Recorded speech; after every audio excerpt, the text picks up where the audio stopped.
Well, let me ask this question. This is the part that's kind of confusing to me, because when you're recruiting people to a company, the way you'll filter them out is either by a degree, right? And you'll say, okay, let me see what level of education you got. I went to Harvard. All right, I went to UC Berkeley. I don't know if I want to touch Berkeley right now. I went to Stanford. I went to Penn. I went to Duke. I went to USC. I went to UCLA.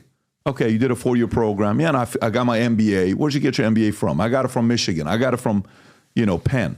You filter based on who you think is going to be most productive for your company, and you offer the benefits and you welcome them in, right? If you are interviewing somebody for CFO, you're going to discriminate against somebody that doesn't have a college degree, doesn't have a high school degree. Yeah. You don't care what skin color that person is. You don't care what their religion is. You care the fact that this person is not the most qualified person to be a CFO of a company, right? And I'm willing to pay you $250,000 a year for the CFO job, whatever it is, if you're experienced, but you don't have it. No one's offended. It's very much a, good. We have no issues with that, right? Now, I may say, so Douglas, you're applying to be the CTO of our company? Yes. What makes you think you're qualified to be the CTO? Well, I was a former CTO at Uber. How long were you there? 6 years. Wow. That may overcome even where you got your college degree from, because why would Uber keep you for 6 years? Right. So you can still hire based on data, background, all of that, right? Absolutely. Why should countries not apply the same method of research, background, standards to bring the best people to their country? Why wouldn't they use that same logic? Because it doesn't work at scale. That's my view. I mean, it should be able to work, but it doesn't at the moment. The work you would put in to research somebody for a major position in your company is simply not the work that any government can do about the number of people coming into a country like America at the moment. Most people think the size of the state is a little bloated at the moment. Can you imagine how much bigger the state would have to be to do that kind of background research on everyone walking across the southern border? I don't think you could do it. So one you're saying is bandwidth. Okay, fine. But let me ask you this. Could I not, with all the data that I have, statistics that I have, for example, I had Dominic Tarczynski here 3 weeks ago, okay? And I don't know if you know who he is. No, he's with the EU Parliament two-term, and he's with the Poland Parliament 2 terms.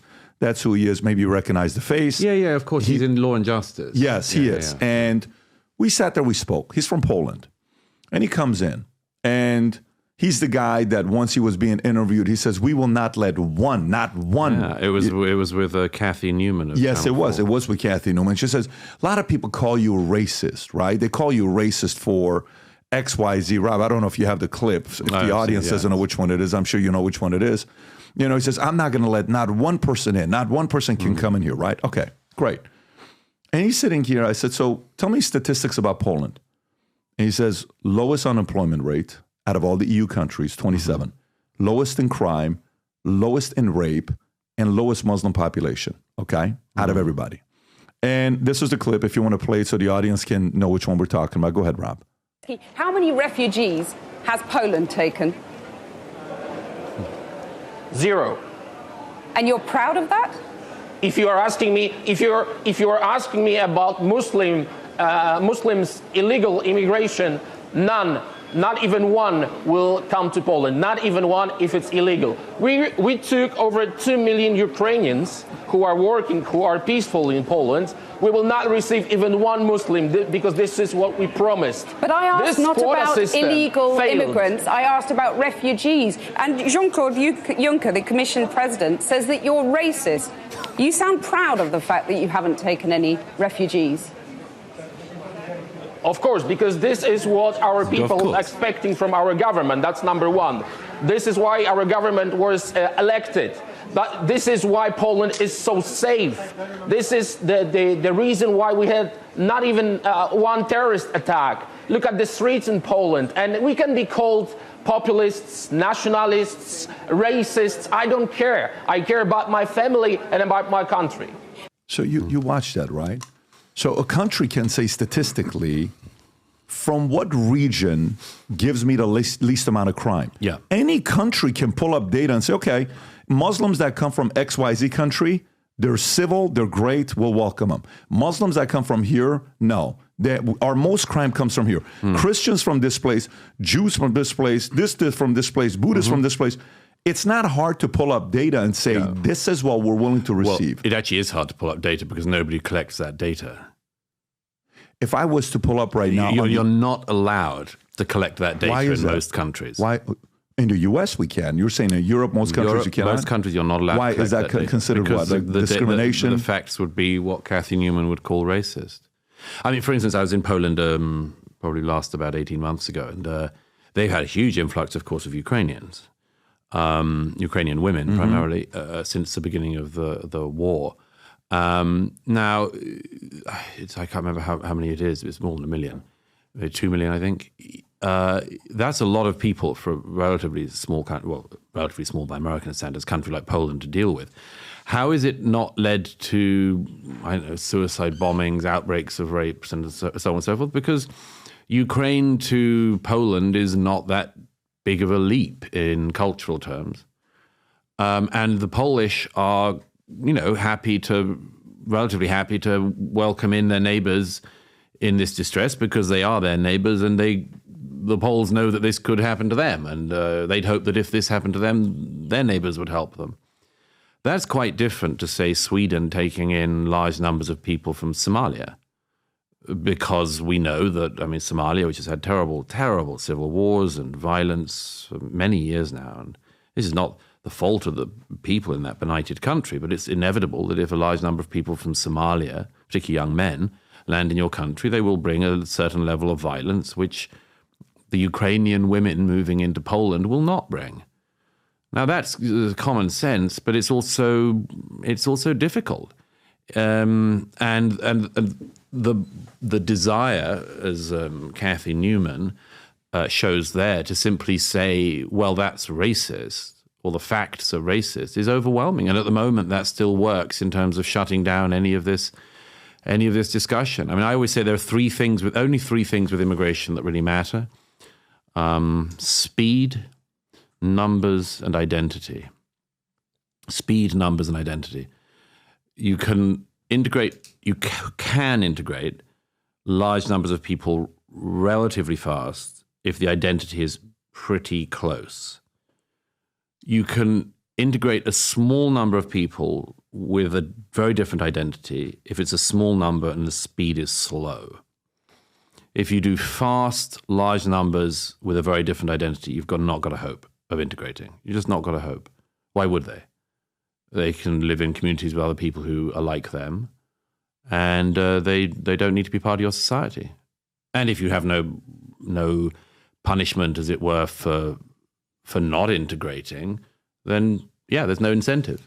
And one other thing, so remember what we're dealing with in the 21st century is a lot of people leaving very benighted countries where the standard of living is just horrific by our standards.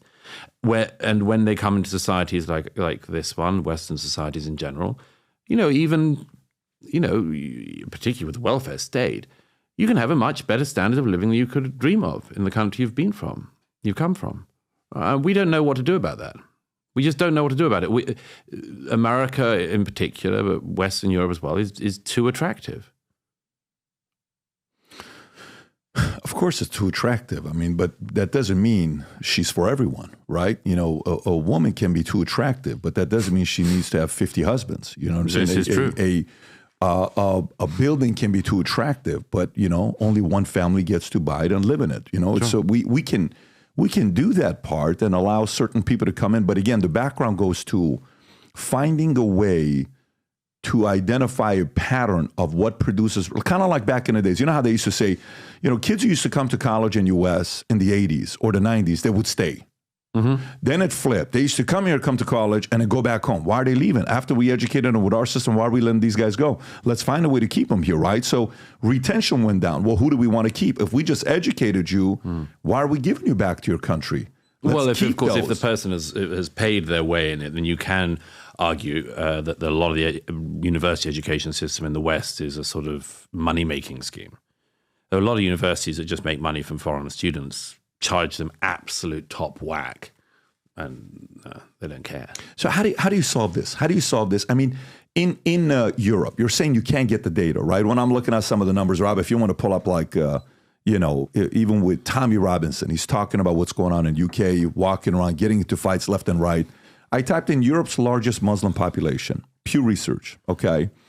And let me see what year this is. So this is, I think this is as recent. Oh, this is super old. Rob, type in Europe's Muslim population, what it looks like. See if we have one from 2024 on what the largest population. You won't have accurate data for 2024, but what's the most recent one you'll get accurate? Is it the 2015 one from Pew Research, or? Well, if you take, there's one figure. I'd like to see how you break that one down. 50.3, like where it's at. Take the UK census that happens every 10 years. The last one was eked out bit by bit because the authorities were rather worried that the public would leap to certain conclusions about the data. So the data had to be... Rob, I just sent it to you, Rob, if you can pull that up. So this one I see, this is from 2015. Okay, so we're talking 9 years ago. Because if you're saying every decade, and this is at the start. This is at the start of the migration crisis I wrote about in Strange Death of Europe. Yeah, so this one, number one, Germany was number one, 4.76 million. If you want to zoom in, France is second, 4.71. UK third, 2.96. This is pre-Brexit. Italy 2.2. Bulgaria 1 million. Netherlands, Spain, Belgium, Greece, Austria. Right, that are coming in. You know, if you see the numbers, is there a pattern? I guess you wouldn't be able to pull that off if you can't specify. Is there a pattern of trying to see any kind of trend or data of what types of migrants coming in are creating a positive, net positive valuation? No, nobody wants to do that. Why wouldn't you want to do that? Because then you might get some results you don't want. I mean, for instance, why don't we have crime stats for Germany, for instance, which is one of the countries that have taken the largest number of migrants in the last decade? There's no crime stats for Germany? You can't break them down by demographic. Who thinks that's a good idea? Do it for France. That's a really interesting one. Crime stats for France. Okay. By demo is what you're asking. Yeah. Can you see if you can find that, Rob? Number of violent crime offenses in France, 2016 to 2023. Okay. Damn. So it shows the growth, but it doesn't show. Rob, I have it from Statista. I just sent you the link if you can pull that up. And you'll notice a good amount of climb, almost 100% in the last 8 years. Okay, if you have that right there, Rob. That's what it's shown to 2023. Something happened. What did happen? Well, we don't know because we don't have the facts. Are you trying to tell me that no one on the conservative side has the brass or the ability to get in there and find ways to get the data, not even independently research organizations? It's extremely hard to do. I mean, there are groups. I mean, Migration Watch in the UK has tried to do some of it. You can't collect. It's very hard to collect crime stats, particularly when, as in most countries on the continent, the identities of the accused are kind of hidden from the public. There's a trend in the reporting, for instance, in Germany of any crime that you don't give the name of the person. You do first name and then letter. Same thing in the Netherlands. Now, of course, you can tell a certain amount from the first name. By the way, this is well. Let's just linger on this for a second. There is a reason for this. Is my point. There's a reason why you can't drill down into this. Look at if you want to do one that's been very controversial and very obvious in recent years, which is the increase in rapes in Sweden. This is an enormously toxic issue. There you go. I don't know whether it's increased from 21. Increased nearly 20. Went up from 16,000 to 24,000. By the way, I mean, this is in an area which people should really care about. I mean, like rape stats is something that is very important to collect properly. It's one of the most underreported crimes. A lot of women don't feel able to come forward. You should have a society in which people are willing to come forward. And you should have a society in which when an increase in rape happens or sexual assault, the society worries about it because something's going wrong. For instance, if it's that the men who are already in the society are suddenly really getting into raping, you would want to find out what was causing them to do that. But it's possible that that's not the explanation. But you can't really know because we don't have data, it won't be collected, and it probably never will be. Who in the right mind think that's a good idea to not pull up data? That's one. Second, why aren't the guys on the opposite side doing their part to pull up, we don't know how many people are in our countries. We don't even have numbers. We round to the nearest million on illegals in relatively small countries. To millions? We round to millions in countries about illegals, never mind onto legals. About the best, most reliable data you can get on, I think, any Western country on this is the census that happens every 10 years in the UK. Even that is not that easy to trust because it's massively underreporting people in very high-density immigrant areas who I do not believe in their entirety respond to the form from the US data authorities, the UK data authorities that comes every 10 years. I'm just pointing out that this is just information we don't have. And when you say, well, why wouldn't we have that data? I'm saying because the data could be dangerous. It could be dangerous for the society. It would be used by some bad people for sure in a bad way.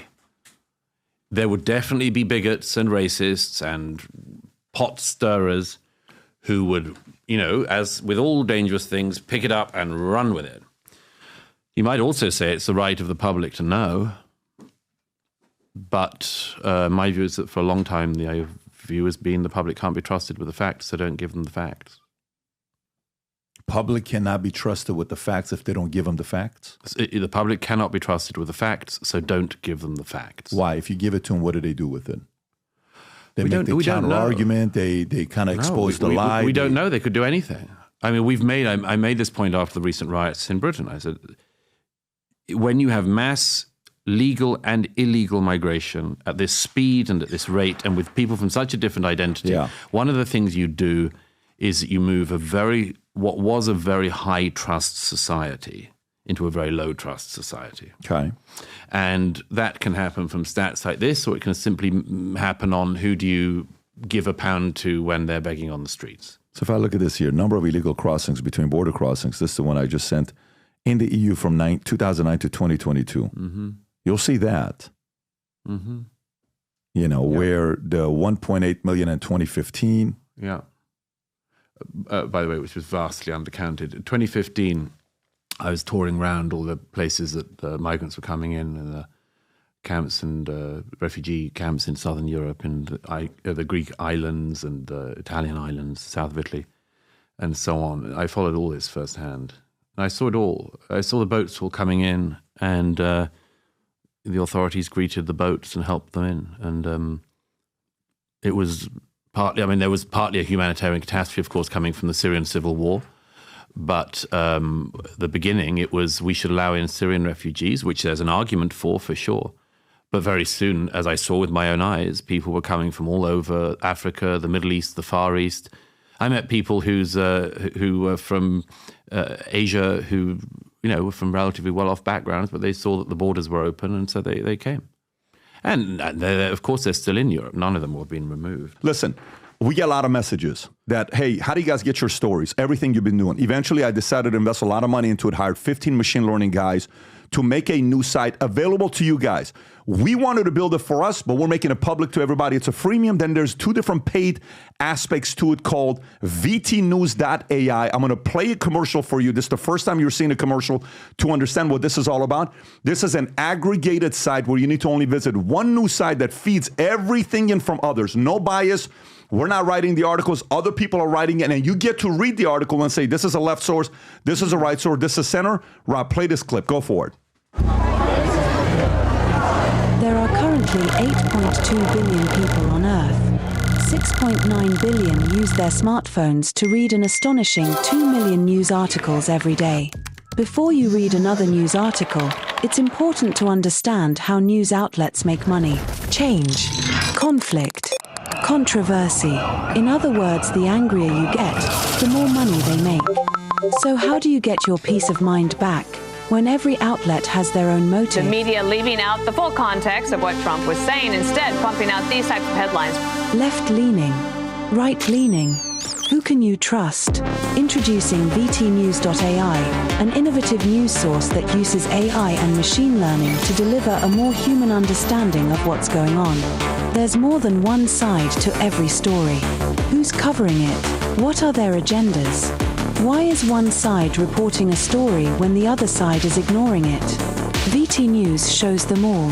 Access to 130,000 news sources. Most advanced AI in news. Ability to chat with VT AI. Bias meter showing the number of left, right and center sources. Lopsided stories are clearly identified. News timelines covering the lifespan of the story and predictions. Bring the pursuit of truth to your fingertips. Visit VTnews.ai, your only destination for news. Sick. We are so excited about this. We are so excited about this that finally this product is here that we can release to you. We shared this at the Vol conference. The reception was absolutely insane. For those of you guys that run podcasts or you're busy like me, you're somebody that's an executive businessman, you're running around, you got a lot of things going on. You don't have time for a lot of things. You just kind of want to see the motives and the bias on the stories. Go become a member. There's 3 tiers. The freemium, you got the 2nd tier and a 3rd tier that gives you unlimited amount of questions and customization for your own news, including local. Mess around with it. Go to vtnews.ai. We got a lot of big plans with this year because it's another one of those businesses that feeds into what we're doing. Again, go to vtnews.ai, become a member, take advantage of the freemium or anything else that it offers for you. And we're excited about other things that's coming in the future with this. So if you like this clip and you want to watch another one, click right here. And if you want to watch the entire podcast, click right here.